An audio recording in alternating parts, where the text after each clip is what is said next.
Hello, what is up, guys? As you can tell by the title of the video, I will be doing a Yu-Gi-Oh! Ignition Assault box opening. I don't usually buy booster boxes, so this is a little weird. I'm not used to... I don't know like what the etiquette is. I feel like there's some people who like do certain things. Some people like to wear gloves. Some people like to open up the packs a certain way. I have no clue what I'm doing.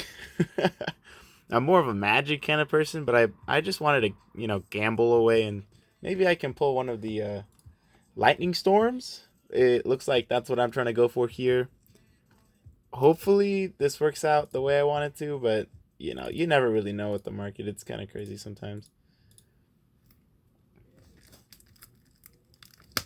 So let's get to open it.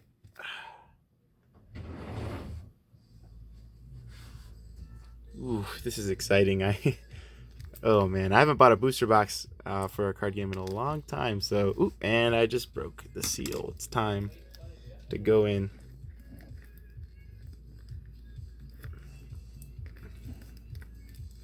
God, man, is there like a better way of doing this? Here, let me just rip this sauce.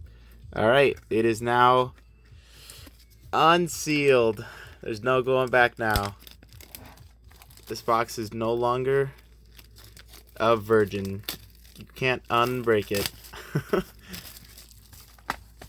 Okay, and it looks like it just opens up from right here. Okay, and then this is supposed to be like a display box, so I think it folds in there, and there you go. See that? Ooh, okay, let's go ahead and crack the first pack in half. See what we got in here. Alright, I actually haven't played Yu-Gi-Oh! In a long time. I used to play it a long time ago. And so I don't know actually what cards are good. I just know what cards hold some value. And the best way to gamble is on boxes. So I'm kind of a seller for Magic. So, Karakuri Super Shogun MDL. Sweet. I have no idea if that's worth anything. So on the internet right now, off screen you can't see it, but I have a page open with all the prices of every single card that's in the set. Oh gosh. Karakuri Super Shogun. This is super rare. Maybe I'll price check afterwards. But I think the best way to sort these bad boys out is to go ahead and put the commons right there. And this is shiny. This is a rare. Condolence Puppet. Time Thief Startup. Special summon one Time Thief. That must be a new archetype. Water Leviathan at Ignister? What is that? You see that? There's an at in its name. That's so cool. Wait, is that an at? Is that a W? Wignister? Did they make up like a new letter for the card names? That's actually really cool. I really like that. Oh man, I always like the way that the cards feel. There's something so satisfying about Yu-Gi-Oh cards. I just don't get the same quite satisfaction off of Magic cards. I don't really know what it is. I think it's the art and the feel. The cards just look good. Like, look at this. It's just thick and I don't know, but I love it. Dopper. Okay, it looks like the fourth card in every pack seems to be where the cards that mean anything are at. Here, what's the best way to position my camera? Is this it? Witchcrafter Gemini. That's pretty cool. Rare. So it looks like I got a super and then a rare follows it. Oh, and this is new. I never really experimented too much with these blue cards. What are they called again? The link cards. And that's because I actually hopped out of Yu-Gi-Oh! Right when these guys came out. They looked really cool, and I actually like them way more than Pendulums, which is the archetype that came out. Not the archetype, the type of card that came out right before that. And I never actually collected Yu-Gi-Oh cards. I have Yu-Gi-Oh cards. They're not too old. Some are a little new. But I've never actually collected Yu-Gi-Oh cards. I just played online on YGO Pro with friends. Megalith. Here, I should probably look at some of the more value. So Lightning Storm, Gizmek, Kaku, Ignister, AI Land, Cross Sheep, Whitebeard, Redbeard. Oh, is this like some kind of pirate theme? That's cool. There's like pirates. Annihilator, Archfiend. Achichi, Ignister? At Ignister? So at Ignister, is that like an archetype? There's like the at is in the name. Okay, it is an at. It looks like at Ignister. Yeah, I guess it is a. I really like this card. Look at it. Look at the art on this card. It's so nice. I love the very high contrasting colors that they use for the artwork in these cards. Look at the blue that they use. It really sticks out, and this card has so many different blues in it, but you can so clearly see like what's happening here. And I like what they do with the outlines in the card. Like, as you can see, it's a black light, a little small little black outline. And on top of that black outline, they have this like white shiny, like, it's like almost illuminating the card. And then that's what they use, that black and the white, to distinct it from the background colors, which is really cool. Like, I like it. Like, you can see this card has it too. It's got this black outline with this like kind of glow effect, and it makes the cards look really nice. I think almost every card has it. It really makes the art stand out. This card doesn't seem to have that. No, never mind. Even this one does it. There's a lot going on here. That's cool. Let's put these bad boys back. Oh man, I'm a madman. I have no idea what I'm doing right now. I probably just spent $100 and that's it. Well, if anyone's watching this video, maybe if you want to buy some of the cards off of me, I can ship it to you.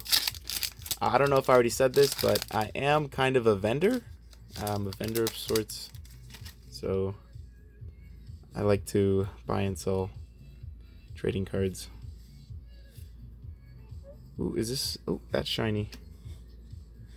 Marincis Pascalis. Cool. Ancient Warriors. That looks like a new archetype as well. Let's pop this bad boy open. And yeah, there you go. Take the pack out of the cards. Shiny Black Sea. Ancient Warriors. Wait. Shiny Black Sea Squatter. 2,000 attack points. Insect. I always really liked normal monsters. They were never very good though. Ancient Warrior. I don't know why, but I'm getting some heavy what is it called? Ice barriers? This guy's giving me some ice barriers vibes. This guy looks like he could be an ice barrier monster. I don't know if they released new support for ice barriers, but back in my time, they were the laughing stock of Yu-Gi-Oh! They were kind of like the joke archetype because they weren't very good. Megalith Och. Look at that card. Looks pretty cool.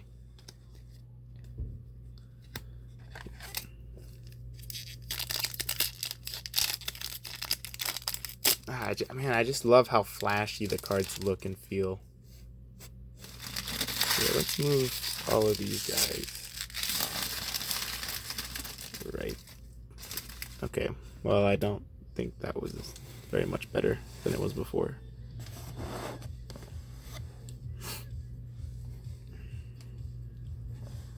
Okay. Gravity controller. Here, let me adjust them. There you go. I didn't really do too much thinking before I had this set up. Megalith looks like a new archetype as well. Emergence. Let's kind of read one of these effects to see where the heck the game has gone. Gravity controller. I won't read the effect of that guy. This guy looks like he's got a cool effect. See, it says, if this card is normal or special summoned, you can target one Ignister monster in your graveyard. Add it to your hand. If this card is sent to the graveyard as material for the link summon of a Cyberse monster, you can target one AI spell trap card in your graveyard. Add it to your hand. You can only use effect of once per turn. Wait. Add it to your hand if this card is the graveyard material for the link summon of a Cyberse monster. You can add. What? This card's crazy. I feel like this isn't even like the strong card of this set. This is probably like a bad or decent card at best, honestly. But to me, from where I'm coming from, this seems pretty strong. So on summon, it gets you a card, so it replaces itself. And if you link summon it, which if I'm correct with how link summoning works, you can summon this guy and then immediately link summon something out of him, right? Because you don't need multiple cards to link summon. You can just use one card, which is cool because it's like he's a guaranteed +1 on summon because you just summon him, you link him immediately, goes to the graveyard, and you get a spell or trap card. Oh, that's so cool. Oh man, I love what they've done with the game. It seems, I mean, some people would say they don't like power creep, but I think power creep is good. It keeps the game fresh and interesting. I get that some people don't like it because the money, you know, they have to keep spending money. But like the alternative is that the cards are equally as strong. And that's, I think, worse because the game would just get boring and stale and bland because the meta would hardly ever evolve if the cards were all at the same power level, even the new ones. I mean, that not alone the fact that it's hard to make a new card that is the same power level. It's already hard to balance things to be equal. So might as well make the new stuff better. The game would get boring, and you know, no everyone would just be playing the most powerful, you know, archetype of like formats years and years ago, and nothing would change. And let me tell you, I think that's far worse than if nothing. I think that's far worse than having to, you know, reprint more powerful cards. And let me address this real fast. The argument against that is the fact that it's not fair. You have to spend more money on more cards, and you know you just can't afford to do that, and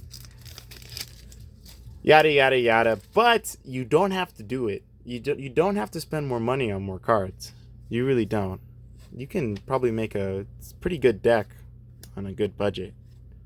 I don't think you're gonna be like the best, but like for one thing, if you're really trying to be the best, then you got to do way more than just have the best cards. Like I know the game is kind of pay to win, and you have to have a tier 1 deck in order to win. At least that's how it was back in my time.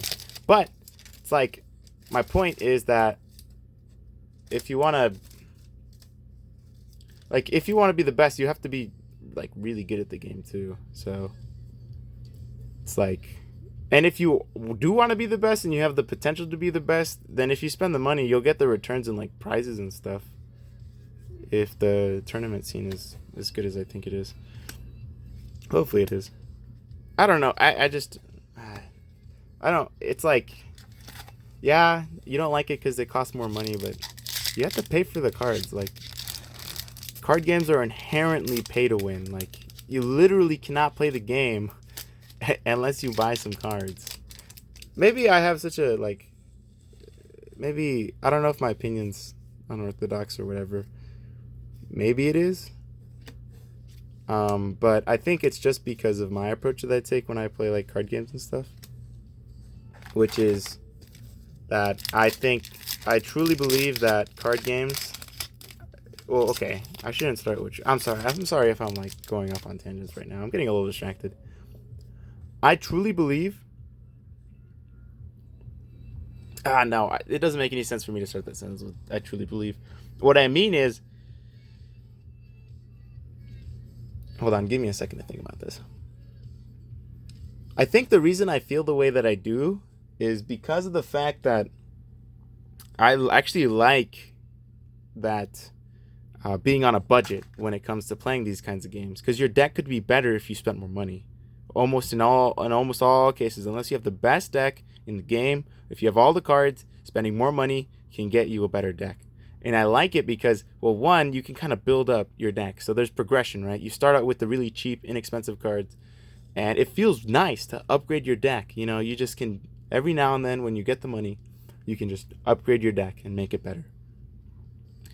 And not only that, but on top of that, you can also just like build around the budget. You know what I mean? I think that's the funnest thing is you only have so much money to spend. Make the best deck you possibly can with just that much money. That is so exciting to me. That might be even more fun in my opinion than making a deck with unlimited resources. Like you can put any card in it, you have all the collections. Like I honestly and truly believe that it's funner.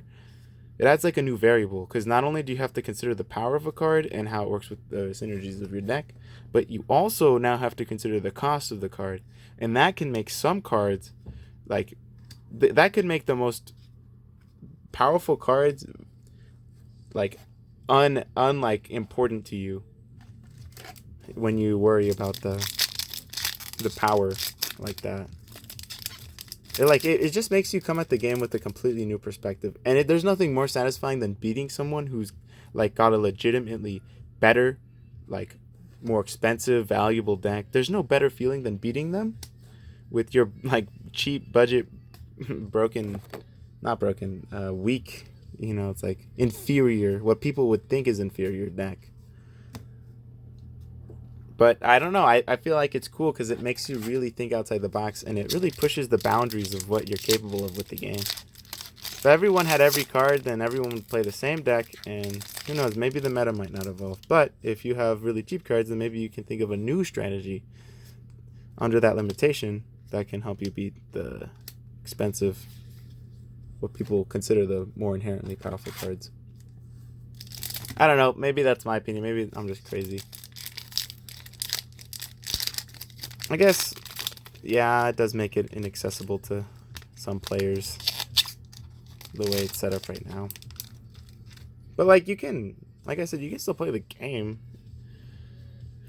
You just can't be the best of it. And it's still fun playing with budget decks. In Magic, I play with budget decks all the time. I guess Magic is a way more balanced card game. No, that's not even true. There's, like, some crazy broken cards in Magic that are just more expensive. Okay. Whew. Now that little rant is done with. Oh, Chronomaly. Is this new? Is this a new support? I used to have a Chronomaly deck. It was pretty cool. Matching outfits. Both players reveal the top card of their deck. If they are the same type of card, both players add them to their hands. Otherwise, banish them. I don't get this. You know, I really don't get it. It's one thing to print new cards that are better, you know. But I truly, truly don't understand a card like this. I don't get it. I knew that this card was going to be like this. I knew it before I even read it. Just by looking at it, the name, look at what the card looks like. This card is just bad. It's -1. Both players reveal the top card of their deck. If they are the same type of card, monster, spell, or trap, both players add them to their hands. Otherwise, banish them. So either both players draw a card, or either both players banish a card. In both of those scenarios, you're -1. Because you had to spend this card to get both people to draw. So this card replaced itself in your scenario, but your opponent's +1. Because they didn't have to use a card to draw a card. They just got it for free, but you had to... man, I don't get it. I don't get it. Maybe if this card was a little more interesting. Maybe if it had something spicy going on. So just something to give it something, you know? Just something, somewhere. I really don't see how this card could be good. I don't. It's a trap card, so it's slow. I just... You know, cards like this, I think the reason I don't like this card is because just by seeing this card, just by virtue of this card existing, I want to find a situation where this is good. I want to find a situation, I want to make a deck where this card works in it. Because that's how my brain works. I see something, and this card basically screams, I'm bad, don't use me, you know? And that makes me want to, like, prove the universe wrong. Like, look, this card has potential. And I do this so many times with Yu-Gi-Oh! Because there's so many cards like this. And I always just get stuck, you know, because I'm trying to make a bad card good. And sometimes you can't do that. There's limits. There's limits to these things. Sure, you can play within your budget all you want, but it can only go so far. And cards like this, I don't get it. Don't make any sense. Like, am I missing something? Am I missing something? What could this possibly be good in? There's nothing.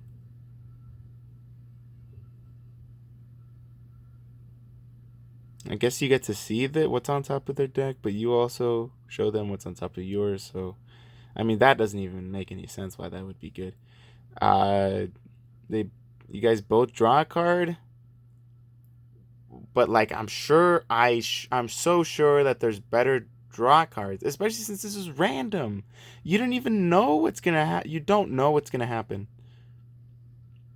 You don't even know what's gonna happen. Because maybe if it was always draw a card, or maybe if it was always banished, then it's predictable and you can do something with it. But it's random. You don't even know.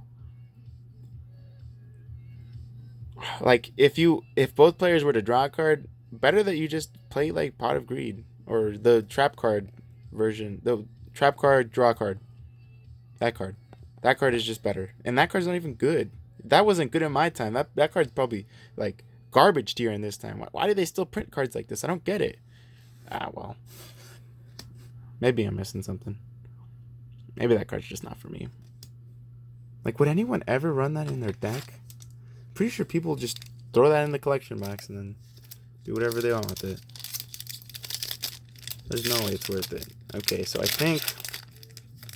I don't know if I'm correct in this, but I think that there's supposed to be 2 secret rares in this, right? I don't know if that's true. I was reading up online before I bought this because I want to do a little more research than just, buying it. But, ooh, I love Fusion. I like Fusion cards. They're pretty cool. That's so weird. Why are the, like, rare cards and the supers and stuff in the middle of the pack?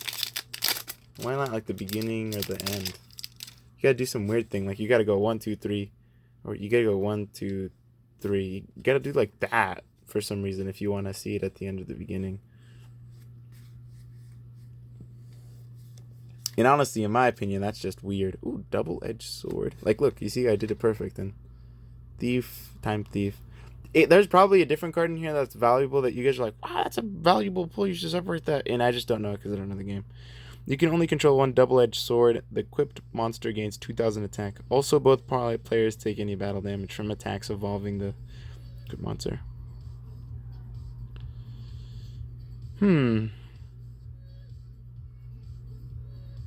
Whoa, this is pretty cool. You see, this is a nifty effect. I'm pretty sure this card is not going to be used ever. Just because in my time, cards like this they didn't see play. But it's got a cool effect. And at the very least, like, I appreciate a card like this. Because although I acknowledge it's probably bad and not good, like, at least it's interesting. At least it's cool. Like, if you take 2,000 more damage than this card to the graveyard. Okay, well. I don't like that part. It's cool, though. This is cool. Wait, no, this is bad. What? This is bad. The equipped monster gains 2,000 attack. Also, both players take any battle damage from attacks involving the equipped monster. Wait, this is garbage. What? This is bad. Okay, never mind. Never mind. Oh, God, this changes everything.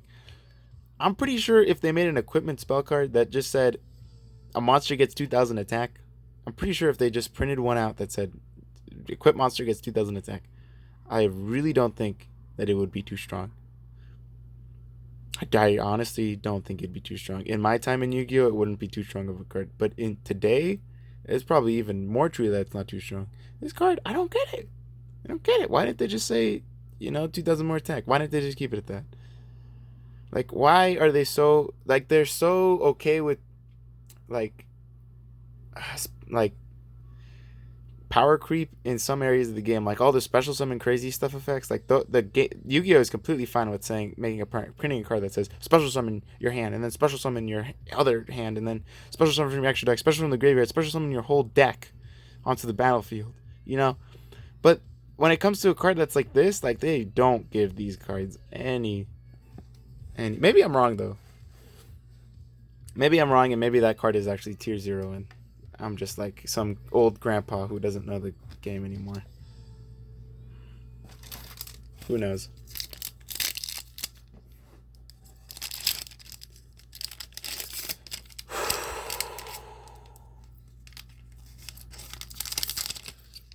I'm getting a little tired opening these packs.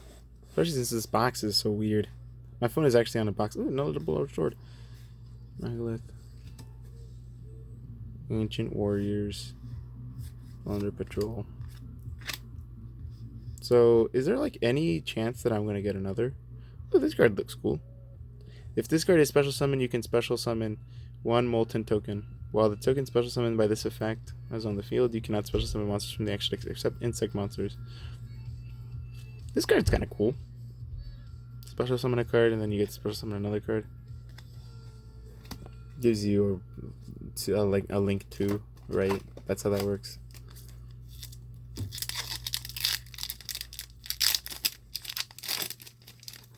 Maybe I'm overvaluing the amount that you get from special summons. Back in my time, that's all you did is just special summoned. Special summoned. That's how you got values. Even if you had 2 0 attack level 1 monsters on the field, that's better than most things. Because it's 2 monsters and it counts as 2 monsters on the field. This card looks cool. Armor on Chain Soul. Cross Sheep. Transicata.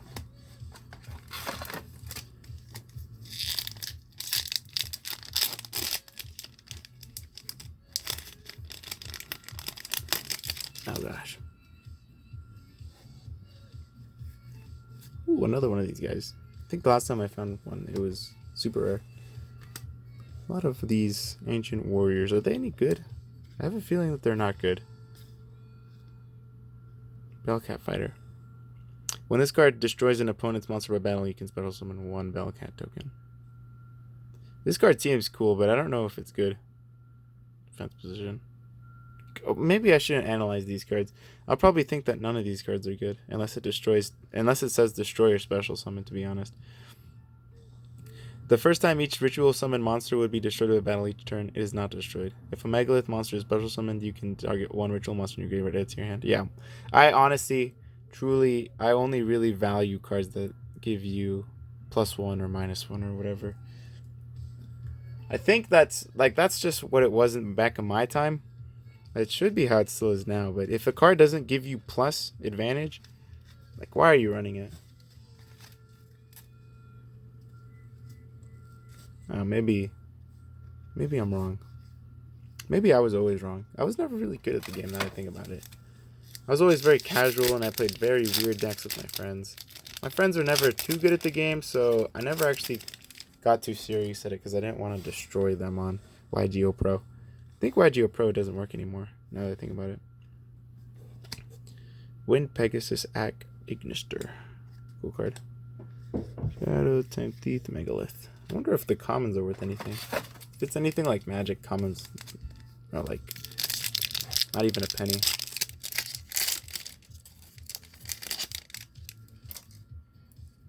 Alright, I'm running out of cards. Wonder if I could make a good deck out of... Oh! The secret rare. I found it. Okay, that's a good sign. I wonder if this card is worth anything. Bakari Ignister, $5. Incredible. I did it, boys. I found a card that was worth $5. Matching Outfits. There he is again. I'm going to collect all copies of Matching Outfits. That's what I like about a game like this is, even though it's, you know, there's like a game behind it, it's still like a collectible card game, and, you know, you can collect any card you want. One of these days, I want to just, you know, whether it's Yu-Gi-Oh! Or Magic, I just want to pick one card and buy as many copies of it as I can. Man, one thing I didn't like about Lynx is I like the blue color that they use. Like, that's a really cool blue. Right, it's way cooler than this, and they got like this cool design. That's nice and all, but I just hate that they use the color blue. Like, why would they do that? This is already blue. Like, I mean, certainly there's another color that they haven't used before. Are they just gonna loop around the colors they've already used for new archetype, for new type of cards and stuff like that? This is blue. Why did they have to use another blue? Like, I get that this is patterns to distinct it, and I think the pattern's really cool. I like it. I really like it. But like, why? Why didn't you just pick like pink? You haven't used pink. Use a purple that isn't like this purple. Use red. I don't think red has been used. Green. Has green been... Spells are green, I guess. I don't like the green that the spells are. I don't really... It's not a very nice... I don't like this purple. I hate this purple. This is such an undesirable purple. What color have they not used? They used black for links. They used white. I'm sure there's a color they haven't used. Orange. Yellow. Yellow. Okay, that might not be the best, but at least it's not the same as a different card, kind of card. Sales pitch. Look at this. Wait, I think this card is bad. Oh, I think I've seen this card before. I think it's bad. Whoa, are those my 2 secret rares? Because I'm pretty sure you're guaranteed 2 secret rares in a booster box. If these are my 2 secret rares, I'm like really sad because I'm pretty sure these are on the lower spectrum. $3? What does this card even do? This card better change the whole nature of the game. If your opponent adds a card from their deck to their hand, except by drawing, by their card effect, reveal 1 card from your deck and add it to your hand. Whoa. But you cannot activate cards or effects of cards with the name for the rest of this turn. Wait, what? This is a tutor. Whoa, whoa, whoa. Okay, this is kind of cool. So if your opponent... Whoa. If your opponent fetches a card from their deck and adds it to their hand, you know, if they're searching for a card, if they search for a card, you can just search for your own card. Sure, this is I think it's yeah, it's 0. So it's not +1, it's not -1. This is because it replaces itself. And it's like, you could argue, well, why not just have that card in your hand from the beginning, you know, instead of using this card to draw it, you know. Well, this is any card in your deck. What? This card isn't bonkers. The only bad part is that it's a trap card and it's slow and you can't use it that turn. But this is insane because you're going to use this on your opponent's turn. You're not going to play it that turn unless it's a hand trap, of course. Yeah, but you just don't... Well, I guess you wouldn't search for those with this card. Oh, it's a little blurry. Why? This card seems so good. What? That's amazing. Well, doesn't matter because I don't play the game. I wonder if I could make a deck out of the cards that I got from this booster box. Like, could I make a legitimate deck? I think it's only 40 cards. Well, folks, thank you for the video. Tell me if you want to buy any cards. I'm open for offers. And if, like, you guys want to say anything in the comments, go ahead. Any ideas? Anything I should know? Maybe I glossed over something. Maybe there was a valuable card that I missed. Or maybe I was just wrong somewhere. Maybe you know exactly how that card that I pointed out is good. If you do, please, please, please tell me. Please, because I'm